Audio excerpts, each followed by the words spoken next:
محظوظون كطلبة فلسطينيين أن نكون متواجدين هنا أمام هذا الحدث الصخب، لقاء منتخبنا الفلسطيني مع منتخبنا أيضا الجزائري، فكلاهما منتخب لنا، فالفلسطيني كالجزائري. وهنا نحن في مدينة عنابة كطلبة فلسطينية نقولها بأن المنتخب الجزائري والمنتخب الفلسطيني هما وجهان لعملة واحدة، ونتمنى أن نرى الفن داخل الملعب وخارج الملعب باللمسات الساحرة وبالإمتاع في الملعب، كذلك بالرسائل الهادفة لأهلنا في فلسطين الذين ندعمهم، ونمني النفس بأن نقول لهم أن يصبروا وصابروا، وإن الفتح قريب بإذن الله رب العالمين. فلسطين لن تسقط في الجزائر.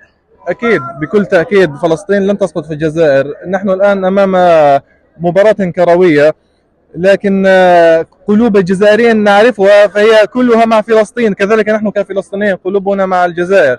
الجزائر وفلسطين كما قلت لك مسبقا هما وجهان لعملة واحدة، والرابح سنقول له ألف مبارك، والخاسر هو خاسر في هذه المباراة فقط، لكن في النهاية كلنا رابحون بمشاهدة هذا اللقاء.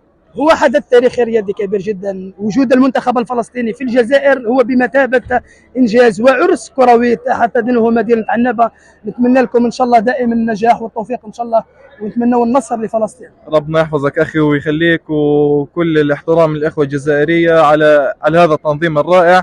طبعا كل تحية أيضا لزملاء الطلاب الذين جاءوا ليشاركوا هذه الفرحة.